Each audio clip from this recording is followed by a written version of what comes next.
जय हिंद प्यारे साथियों, welcome to my another video. ये हमारा वीडियो लेक्चर नंबर 4 होने वाला है। इससे पहले हम 3 वीडियो में बहुत अच्छी तरीके से संविधान का परिचय, संविधान का विभाजन, छोटा बड़ा संविधान, किस तरीके से संविधान के नियम कानून चलते हैं, सारी चीजें कवर कर चुके थे। अब हम संविधान भारत का कैसे निर्माण हुआ, कहाँ से इसका इतिहास शुरू हुआ, कैसे यहाँ पे नियम लागू किए। इससे पहले तो महाराजा राज करते थे, राजा खूब राज करते थे, लेकिन अब ये धीमे धीमे समय के साथ बदलता गया और यहाँ पे नियम लागू होने लगे। कैसे यहाँ पे ईस्ट इंडिया कंपनी आई, व्यापार करने लगी और धीमे धीमे वह व्यापार के भरोसे, व्यापार के नाम पे आई थी, लेकिन वह शासन चलाने लगी। कैसे, ये सारी जानकारी हम इस वीडियो से शुरू करते हैं और लगभग 4-5 वीडियो में अच्छे से कवर करेंगे कि किस तरीके से भारत से नियम व्यापार से सीधे जाके राज्य करना शुरू कर दिया ईस्ट इंडिया कंपनी ने। फिर धीमे धीमे ईस्ट इंडिया कंपनी को जब 1858 का विद्रोह हुआ, 57 का विद्रोह हुआ, 58 में इसका दोनों मतलब राज और व्यापार दोनों समाप्त कर दिया गया और सीधे इसका नियंत्रण इंग्लैंड से कर दिया गया कि वहाँ का राजा और वहाँ के प्रधानमंत्री यहाँ पे सीधे संभालने लगे शासन प्रणाली को। ठीक, तो चलिए शुरू करते हैं। इसके बारे में कल हमने परिचय किया था और आज हम आगे की बातों को डिस्कस करते हैं।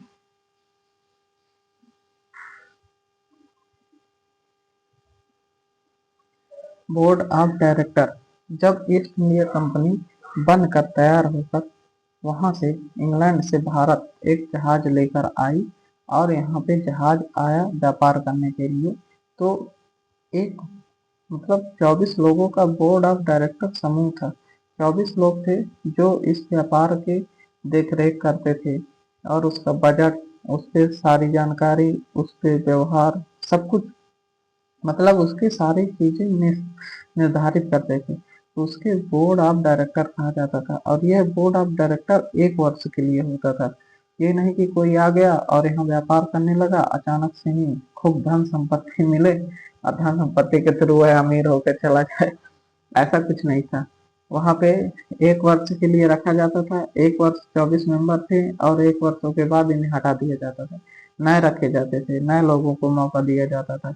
इसलिए कैप्टन हॉकिंस ने सबसे पहले जहाज लेकर आए थे और 1608 ईस्वी में आए थे और उस जहाज का नाम था जो हेक्टर जहाज था। यह क्वेश्चन लास्ट ईयर पीसीएस में पूछा गया था कि जहाज का नाम क्या था। हेक्टर जहाज था, 1608 ईस्वी में आया था और वह जहाज सूरत से गया था, सूरत मसूलीपट्टनम। ठीक, जेम्स सेकंड राजा बन गया था क्योंकि 1603 ईस्वी में रानी एलिजाबेथ की डेथ हो गई थी।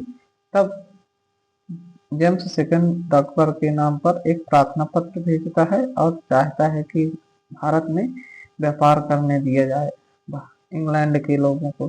तब वह जब कैप्टन हॉकिंस आ रहा है 1608 में और फिर 1609 ईस्वी में वह आगरा पहुंचा 1 साल तक, क्योंकि ज्यादातर अकबर के बाद जहांगीर, जहांगीर के बाद शाहजहां आगरा पर राज किए, आगरा पर किले सब कुछ बनवाए। तो 1609 ईस्वी में आगरा पहुंचा, 3 साल तक जहांगीर के दरबार में रहा और अकबर के नाम पर जेम्स द्वितीय ने प्रार्थना पत्र लिखा था।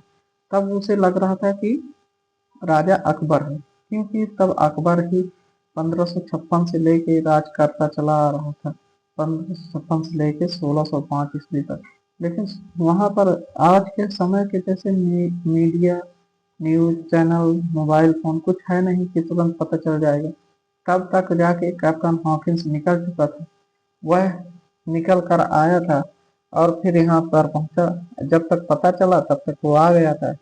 तब उसका बेटा दरबार में था तो वो वहीं पर 3 वर्ष तक रहा। फिर वहां पे 3 वर्षों तक इसे इतना सताया गया कि ये वापस चला गया। लेकिन कंपनी के कुछ लोग जो थे, ईस्ट इंडिया कंपनी, वो अपना व्यापार करती रही क्योंकि भारत में बहुत सारा सोना था, बहुत सारे जवाहरात, और यहाँ से मसाला ले जाकर इंग्लैंड साइड बेचते थे तो बहुत सारा उन्हें पैसा मिलता था। 1615 ईस्वी में आधिकारिक राजदूत थॉमस रो को मतलब आधिकारिक राजदूत थॉमस रो को बनाकर भेजा गया जहांगीर के दरबार में। जब पता चला 3 साल रहने के बाद कैप्टन हॉकिंस वापस गया, बताया होगा, तब थॉमस रो को आधिकारिक रूप से भेजा गया और थॉमस रो आया। तब वहां पर पश्चिम बंगाल पे क्या किया, धागे और वस्त्र के जो उद्योग धंधे खोले। तब वहां पे आंध्र प्रदेश में मसूलीपट्टनम पे सूरत लाया था और वहां पे उद्योग धंधे खोलने की बात करी थी, लेकिन उद्योग धंधे खोलने पर उनको काफी सारा नुकसान हो रहा था धागे के। तब वहां पर जहांगीर राज करता था। फिर उनके जो राजा थे, उनके जो आजकल की बात कही जाए वित्त मंत्री, तो उनके समय में वित्त मंत्री होता था। तो वहां के जहांगीर के मामा वित्त मंत्री थे, वो अपने हिसाब से टैक्स लगाए। ठीक, तो औरंगजेब का जो मामा था वो टैक्स लगाया और टैक्स कह रहा था कि थोड़ा बहुत टैक्स नहीं, 2% टैक्स देने के लिए अंग्रेज तैयार थे। लेकिन औरंगजेब का जो मामा था शाइस्ता खां, वो थोड़ा सा टैक्स नहीं ले रहा था, वो 3.5% टैक्स मांग रहा था। जहांगीर और इसके बाद शाहजहां, इनके में थोड़ा बहुत चुटपुट अपना व्यापार करते रहे और टैक्स देते रहे ईस्ट इंडिया कंपनी और चली गई, कोई इम्पोर्टेंट नहीं। लेकिन मेन चीज शुरू होती है औरंगजेब। औरंगजेब के मामा 3.5% टैक्स मांग रहे थे और यहाँ पे 2% टैक्स देने के लिए तैयार हो रहे थे। फिर भी कोई बात नहीं, चलता रहा। औरंगजेब ने अंग्रेजों के साथ खूब दुराचार करते रहे, उन्हें कभी अपने ऊपर हाफसी नहीं होने दिया, ना ही राज करने दिया। औरंगजेब तो ऐसा था कि अब क्या पूछो ना, कहीं भी अंग्रेजों को टैक्स लगा देता था, कहीं पर नहीं छोड़ता था। लेकिन जैसे ही औरंगजेब की मृत्यु हुई, अकबर दुखी एक तरह से मानो, जैसे ही इसकी मृत्यु हुई 1707 ईस्वी में, वैसे ही अंग्रेज ऊपर बढ़ने लगे और मुगलों का पतन बिल्कुल होने लगा। अब मुगलों का पतन जानते हो कैसे होने लगा? ईस्ट इंडिया कंपनी को पता चला कि 1770 में जब फर्रुख सियार था, औरंगजेब के बाद जो राजा हुआ फर्रुख सियार, तो उसे एक दिक्कत हो गई थी। उसके पीछे मतलब उसके बम में फोड़ा हो गया था। अब वो फोड़ा इतना खराब हो गया था कि वो ठीक ही नहीं हो रहा था, काफी टाइम हो गए। ये जानकारी दी गई थी अंग्रेज के राजाओं से। जब वहां पर इंग्लैंड में राजा को जानकारी दी गई तो राजा ने तुरंत वहां पे जॉन सेरेमन को भेजा, जो अध्यक्ष थे, बहुत चापलूस आदमी, और डॉक्टर हैमिल्टन, बहुत माना हुआ डॉक्टर, की फोड़ा वोड़ा सब ठीक ही कर दे। तो तुरंत आए शिष्टमंडल बनकर और आए तो फारूक सियार से बात किए। फिर फारूक सियार से जॉन सेरेमन इतना चापलूस आदमी था कि वह धीमे धीमे फारूक सियार को अपनी बातों पर फंसा लिया और फंसा लिया कि आपका हम ये परेशानी महाराज ठीक कर देंगे, लेकिन आप हमें कुछ उपहार देंगे। तो फारूक सियार 4 साल से बैठने नहीं पा रहा था फोड़ा के मारे। वो सोचा यार किसी तरह तो ठीक हो जाए भाई, अगर किसी तरह ठीक हो जाएगा तो मैं बैठा तो पही हूँ, भारत में कुछ न कुछ दो चार क्षेत्र दे दूँ तो व्यापार आप आराम से करत रही। फिर फर्रुख सियार के जैसे ही डॉक्टर हैमिल्टन ने उसे ठीक कर दिया, 2-3 महीने में ठीक कर दिया, तो अपने वचनों के मुताबिक फर्रुख सियार ने बंगाल, बिहार, उड़ीसा में फ्री व्यापार करने के लिए कह दिया। अब फ्री व्यापार बंगाल, बिहार, उड़ीसा, समझो 25 करोड़ करीब जनसंख्या, 20-25 करोड़ में 5-6 करोड़ जनसंख्या सिर्फ बंगाल और बिहार में थी। पूरा बांग्लादेश तब मिला हुआ था, भारत अलग नहीं हुआ था। इस हिसाब से अब बिना टैक्स के व्यापार तो खूब अंग्रेज कमाने लगे और मुगलों का पैसा कम होने लगा। अब पश्चिम बंगाल के कारण वहीं से और मुगलों का जैसे पैसा कम होने लगा और अंग्रेजों का पैसा बढ़ने लगा, तो अब अंग्रेज सोचे कि यार राजनीति की जाए। इसी को राजनीति नहीं होने के कारण समय समय पे जो गवर्नर थे वो आते रहे। फिर ऐसा हुआ कि सिराजुद्दौला जो था बहुत खतरनाक था, तो एक अंग्रेजों से गुस्सा होकर उन्होंने एक 10 बाई 10 के कमरे में 146 लोगों को बंद कर दिया। ब्लैक होल ट्रेजेडी जिसे कहा जाता है, 20 जून 1756 को यह क्या किया, बंद कर दिया। जैसे ही बंद कर दिया तो अंग्रेजों के 146 46 लोगों में से सिर्फ 23 लोग जिंदा बचे। सुबह 123 करीब मर गए। ठीक। इस घटना को ब्लैक वॉर के कारण अंग्रेजों को बहुत गुस्सा आया। अंग्रेज बहुत होशियार थे, तो अंग्रेजों ने सिराजुद्दौला के सेनापति मीर जाफर के पास धीमे धीमे व्यवहार बनाया और फिर जाके मीर जाफर को कहा कि सिराजुद्दौला को हरा देते हैं। और सिराजुद्दौला को हरा देने के बाद कहा सिराजुद्दौला को हरा देते हैं, सिराजुद्दौला को हरा देंगे तो तुम्हारा फायदा हो जाएगा यहाँ पे। तो मीर जाफर सोचा कि यार हाँ, मुझे गद्दी मिल जाएगी, सही कह रहे हैं अंग्रेज। तो इन्होंने तुरंत सिराजुद्दौला के खिलाफ मीर जाफर युद्ध में अपना पूरी सेना के साथ बदल गया और सिराजुद्दौला को हरवा दिया। उस युद्ध में मीर जाफर को काफी राजा बना दिया गया। और सिर्फ राजा किस बात को बनाया गया? न्याय करने के लिए। तुम यहाँ पे बैठो और न्याय करो बस, और कुछ बात नहीं। और मीर और जितना भी पैसा था, सब कुछ रेवेन्यू था, सब कुछ कम होता था अंग्रेज। और सिराजुद्दौला हार गया। इस कारण से अंग्रेजों ने वहां पर बिल्कुल अपने हिसाब से ही स्थापना शासन चलाने लगे, टैक्स लेने लगे और पैसा खुद। और राजा को बस ऊपर ऊपर हवा हवाई में उड़ाते रहे कि तुम न्याय करोगे, तुम महाराज हो, फलाना ढेगाना। लेकिन असली जो पूंजी थी वो सीधे अंग्रेज अपने पास रखते थे। इस घटना को 23 जून 1757 को प्लासी का युद्ध कहा जाता है।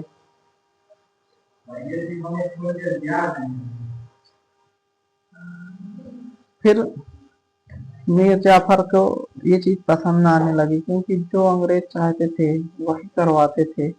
तब मीर जाफर ने सोचा यार कुछ तो किया जाए। तो अंग्रेजों ने बहुत होशियार थे, तुरंत एक काम किए कि मीर जाफर को ही हरा दिए और खुद राज करने लगे। फिर धीमे धीमे समय बीतता गया, पैसा वसूलते गए। फिर राजाओं ने सलाह बनाया कि यार ऐसे कैसे काम चलेगा, अंग्रेज यार इतना भयंकर है कि अब क्या करें। तो सलाह बनाया। और उस समय गवर्नर थे मुनरो। तो मुनरो के खिलाफ 22 अक्टूबर 1764 ईस्वी को बक्सर का युद्ध हुआ, जिसमें राजाओं में थे शाह आलम लोधी, मीर कासिम, शुजाउद्दौला, सिराजुद्दौला के पुत्र शुजाउद्दौला। ठीक। इन्होंने आपस में सलाह बनाई और युद्ध किया। अब युद्ध करके ये युद्ध फिर ईस्ट इंडिया कंपनी इतना मजबूत हो गई थी कि इन्हें को हरा दी और मीर कासिम हरा दी और अपना राज्य स्थापित कर दिया। ठीक। अब ये युद्ध हारने के बाद 22 अक्टूबर 1764 के बाद इन्होंने सोचा कि यार अब क्या किया जाए। तो अंग्रेजों ने दो संधियां रखाई। और संधियां ऐसी वैसी नहीं, संधियां ऐसी रखाई कि सारा पैसा अंग्रेजों के पास, अब बस नाम मात्र के नवाब इंडिया राजाओं को बना देते थे। तो इलाहाबाद में दो संधियां आई। 12 अगस्त 1765 को शाह आलम द्वितीय बंगाल, बिहार और उड़ीसा की दीवानी प्राप्त करें। ठीक। एंड ईस्ट इंडिया को प्राप्त हुआ शुजाउद्दौला अवध, अवध का राजा बना दिया गया। बस ईस्ट इंडिया को प्राप्त हुआ, शुजाउद्दौला को अवध का राजा बना दिया गया। और दीवानी कौन प्राप्त करेगा? दीवानी प्राप्त करेंगे East India company. Company and दीवानी निजामत दोनों अधिकार 1765 में प्राप्त कर लिया। और जो शाह आलम था वो बस नाम मात्र का राजा था। दीवानी प्राप्त करेगा कौन? क्लाइव। ऊपर वाले में ध्यान दें। तो बंगाल में द्वैध शासन चालू हो गया, 1765 में लागू हुआ। राजस्व जो थे वो प्राप्त कर रहे थे कौन? ईस्ट इंडिया कंपनी के लोग। गवर्नर इंग्लैंड भेज रहे थे और न्याय प्रशासन, लोक शिकायत नवाब देखता रहता था, राजा देखता रहता था, शुजाउद्दौला देखता रहता था, शाह आलम देखता रहता था। इनको बस नाम मात्र की चीजें रखा दी गई। फिर 1772 ईस्वी में वरेन हेस्टिंग ने द्वैध शासन समाप्त कर दिया गया और बंगाल में नवाबों को बिल्कुल खत्म करने के अब खुद अपना राज करने को सोचने लगे। ठीक। यहाँ पे ध्यान दें 1772 में इसीलिए इन्होंने इंग्लैंड ने 1773 में रेगुलेटिंग एक्ट बनाकर लाए। अब रेगुलेटिंग एक्ट बनाकर लाए, उससे में युद्ध भी हुए, काफी युद्ध भी हुए। लेकिन बीच बीच में क्या होता रहा कि बीच बीच में कानून भी बनाते रहे अंग्रेज। और कौन कौन से कानून बहुत इंपॉर्टेंट है। एक 1726 में जो चार्टर कानून बनाया था, कलकत्ता, बम्बई, मद्रास प्रेसिडेंसी के गवर्नर को कानून बनाने की शक्ति दी गई। कलकत्ता का अगर अलग गवर्नर, बम्बई का अलग, मद्रास का अलग। कलकत्ता के गवर्नर को बंगाल का गवर्नर भी कहा जाता था। तो इनको अलग अलग कानून बनाने की शक्ति दी गई कि तुम कलकत्ता के लिए शक्ति है, जाओ वहां के लिए तुम कानून बना सकते हो, बम्बई के लिए कानून बना सकते हो, मद्रास के लिए कानून बना सकते हो। इसके सबको अलग अलग शक्ति दी गई। और मोस्ट इम्पोर्टेंट जो मतलब नियम कानून बनना शुरू हुए, मोस्ट इम्पोर्टेंट जो शक्ति पूरी तरह से स्थापित हुई बक्सर और प्लासी युद्ध के बाद। फिर आया रेगुलेटिंग एक्ट। रेगुलेटिंग एक्ट से ही पूरी तरह कब्जा, पूरी तरह भारत में ज्यादा से ज्यादा सिर्फ भारतीय राजाओं को उनको पैसा दिया जाता था कुछ न कुछ टैक्स के रूप में जो चाहते थे, नहीं तो सब का सब अंग्रेज अपने बस में कर लिए थे। तो ब्रिटिश पीएम नाथ थे उस समय, और उन्होंने बिल्कुल ब्रिटिश नाथ थे, उन्होंने एक कमेटी की सिफारिश की।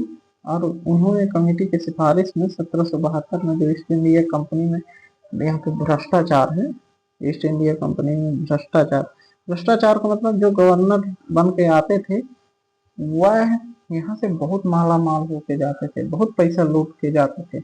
इस कारण से भ्रष्टाचार को कम करना चाह रहे थे। तो भ्रष्टाचार को कम करने के लिए, भ्रष्टाचार को कम करने के लिए भ्रष्टाचार को कम करने के लिए महाराजा को